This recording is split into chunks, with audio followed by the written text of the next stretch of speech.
it's too hard to build everything. Like, I mean, it's just not possible to do everything well, right? So, and so how we think about it is we like to break it down by role. So we want to make sure a site manager doesn't have to go into too many different apps. So they can just use BuildPass, but then someone in head office, they can be in another tool, whether it's, I think, use Cheops for your financials, or whether it's Jonas Premier or Stick. They're all great tools at doing that, and they're complicated tools, and we're happy just to partner. So I don't think we need to go to the industry and say, you need to do absolutely everything. Like, don't go use an accounting tool as well, because we're going to do that in BuildPass. We want to stay in our lane, but also the industry got too fragmented. Like, there was just an app for literally everything, and that's where we got overwhelmed. So it's kind of like this happy medium of businesses are happy to have different software to run their business, but as long as each person doesn't have to be in every single tool, then I think that is a way of thinking about it, and such that everyone can run an efficient business. Good. How many people on your team now? 45. Fantastic. So you have an office where everyone operates out of, or do you have like working from home or a bit of both? Yeah, so our HQ is in Melbourne, just in Richmond. We've got about 25 people out of that office. We have another 10 or so distributed across the country in sales. We like to have local sales and go to events, meet people face to face. We have overseas teams for things like admin, some development support. And then we're also in the US now. So we have an office in Austin, and we're just kicking off in the US. Yeah, fantastic. And so how many users do you have across your platform? 150,000. So fantastic. Yeah, so that goes down to the end worker of people who've been on site. So you can imagine. Oh, sorry. I mean, how many users of like companies that pay for your product? Like, so how many actual companies, I suppose, that sign up to it? So companies who pass is about 600. Yeah. So that's 600 builders across Australia, New Zealand, Canada. And it is targeted to builders, isn't it? And then it's the trades that flow on thereafter. Yeah, so the trade can use it, but we don't monetize the trade. They just use it. Maybe there's a world in the future where we're providing enough value for the trade that they would, we've built this scheduling tool out now, and the trades are starting to use that. But anyway, so it's 600, growing 10% month on month. So we're putting on about 50 or 60 clients a month, and that's paying users, paying an average of about $5,000 or $6,000 a year. Some are less, some are more, but that equates to 50,000 trades that have been in the platform, and around 150,000 workers that are using it to sign on, respond to actions and defects and that kind of thing.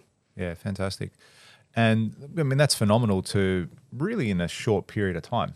It's been 3 years, 4 years that you've been into business or into this business. And I don't imagine that it was that day one. No. Yeah, like day one. It's funny because we're now in the US, it feels like we're back to day zero. It's like running another startup and going back to hustle mode and just like doing the things that don't scale. But yeah, day one, you don't have any resources. You're limited by cash and people, and you're doing a bit of everything. So was it in the States now to move over there?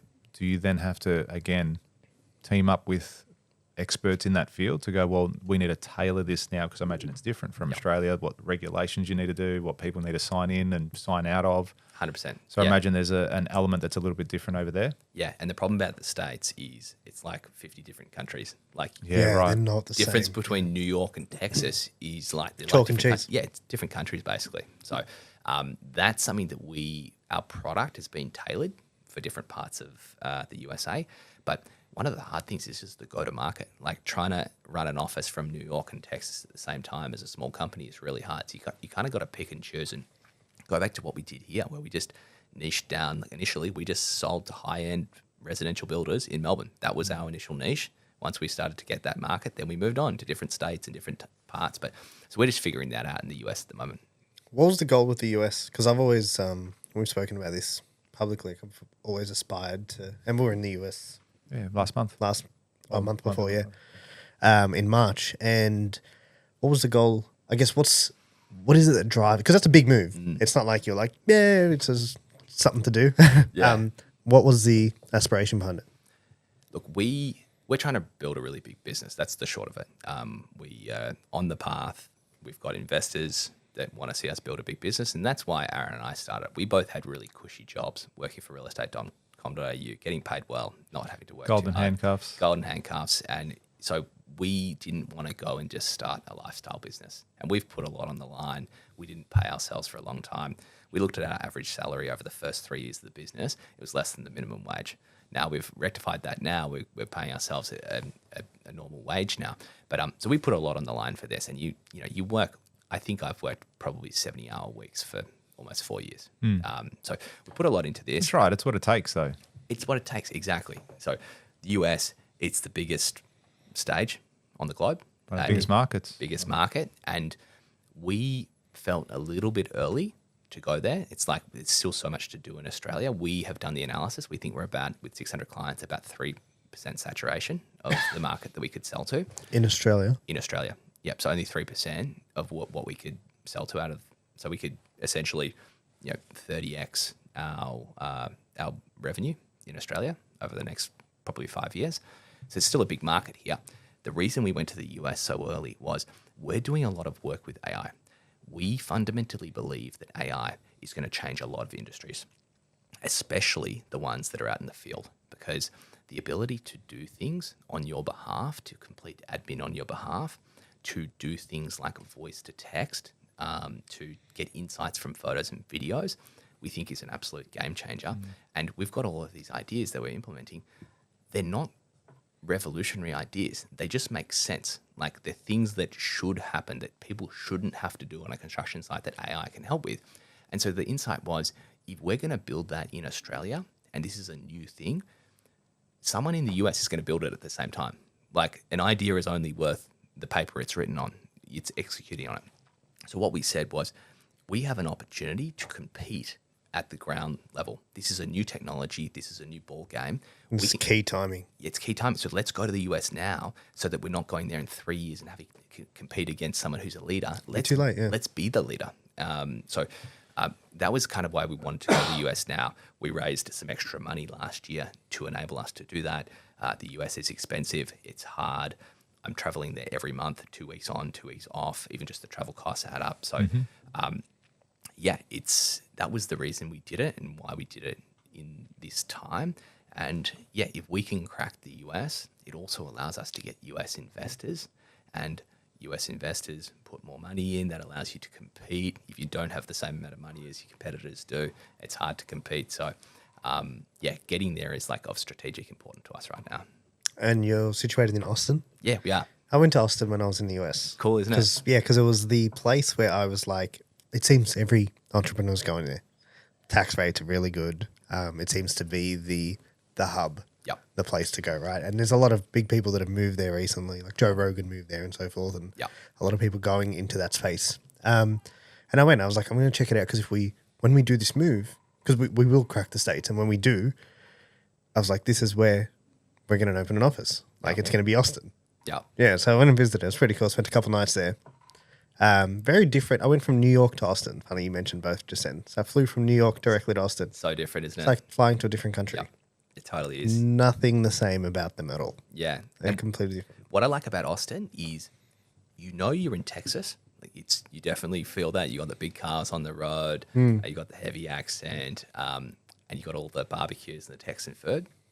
But it's not like you're really in the deep part of Texas. It's still, I think they call it "keep it weird" is the saying. Yes. In Austin, it's almost like the hippie town, live music. It's got a very small town feel. Yeah, it's got small town feel, exactly. Whereas you go to Dallas, and that's got big city, oil money type feel. Houston's the same. So it's kind of it's a bit eclectic, and I think that's probably why a bunch of tech companies have set up in Austin.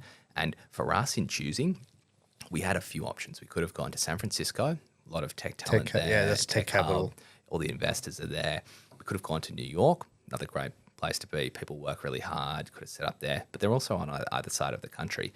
Austin is central. It's a little bit cheaper to hire. And there was really good tech talent there and a bit more laid back. So it's kind of like, it feels like a happy medium. And especially for a company that doesn't really know what it's doing yet in the US, it just felt like a happy medium for us. Yeah, cool. Tell us a little bit about the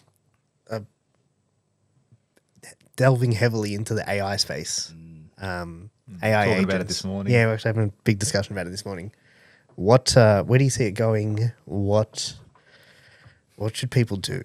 Yeah. Oh man, I could talk about this for literally hours, and I do on a new podcast that I'll have to share with you. But look, we fundamentally believe that AI is going to change every industry, It's going to change everything. everything. It's not a fad. Like So it's more than ChatGPT is what you're telling me. 100%. Yes. Like Because that's when people say AI, it's the first thing they think of. That's and the- it's funny because when we were doing events, when we still do, but when doing events 2 years ago, we'd say, put your hand up if you've heard of ChatGPT. And there was like 2 hands up. And it's like now you say, put your hand up if you've heard of ChatGPT. Everyone's heard of Everyone. it. And it's like they use it to go, you know, how do I rewrite this email for me so it sounds more professional? You know, that's like what the extent of their AI is at the moment. Yeah. So what's really funny is AI has been living amongst us for a long time. It's not that new, yeah. It's not that new. Go to Google Maps, the traffic algorithms there, that's AI to help you directly.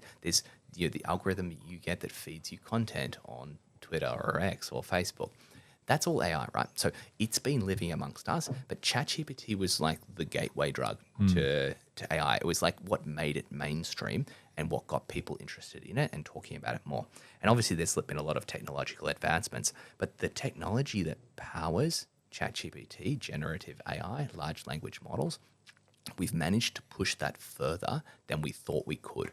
And so people thought that was like a dumb way of doing AI, but turns out it's a really smart way of doing it. And you just got to feed it a lot of data and the algorithms are getting better. And the scary part is we can't actually explain 100% why they're getting better. So we're building something that is evolving. Yeah, but they're also the way I've seen it or heard of it is it's self-learning. It's like think of the smartest human in the world. They can learn at a rate of 3.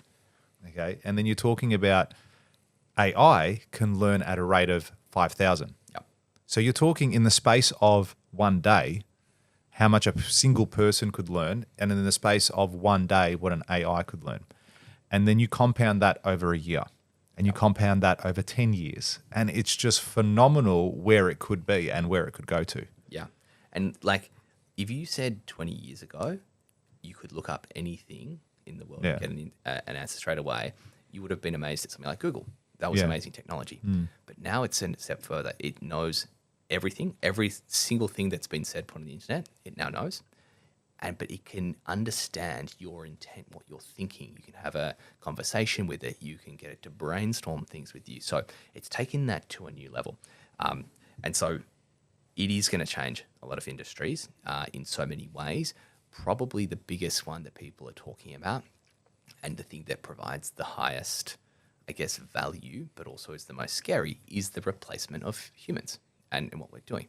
And so we chat, I chat about this a lot, but I think people get scared that they're going to get replaced by AI. But I have a very... Do you really think people are scared of that?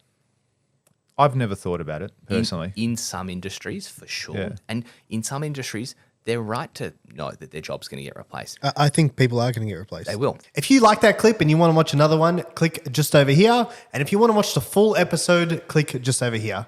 Don't forget to subscribe to the channel, and thanks for watching.